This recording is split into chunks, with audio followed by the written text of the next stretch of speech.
បាទឡានហ្នឹងពេលឡើងភ្នំ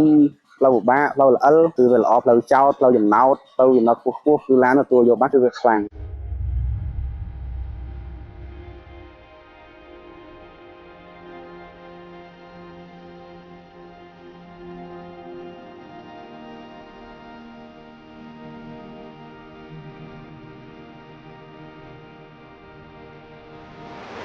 បាទវាសួរខ្ញុំឈ្មោះសូវសាហានជាកំពុងឡានបើកបរឡានដុងហ្វេងកម្លាំងម៉ាស៊ីនរបស់ដុងហ្វេងគឺទទួលយកបានហើយវាខ្លាំងជាងឡានដទៃដែលគឺជាប់កាន់ពីមុនមកកម្លាំងនេះគឺផ្លូវឡើងចំណោតខ្ពស់និងផ្លូវល្អិលគឺវាខ្លាំងអត់កម្រិតស៊ីប្រេងរបស់ដុងហ្វេងវាអាចស៊ីខ្ញុំមកធ្វើការ10ម៉ោង9ម៉ោងដល់10ម៉ោងក្នុង2ថ្ងៃស៊ីអស់ចូល5កានអញ្ចឹងវាមានន័យថាវាស៊ីតិចមែនតើខ្ញុំគិតថាឡាននេះវាសមនឹងចំណាយពេល2ថ្ងៃ5កានហ្នឹងហើយព្រោះយើងធ្វើការ9ម៉ោង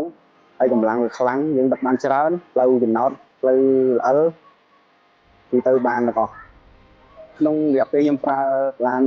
នេះ3 4ខែដូចជាมันមានជាបញ្ហាទេការងារអាចទៅរលូនវាអត់មានធ្វើຕົកមានបញ្ហាដោយឡានដទៃវាតែមាន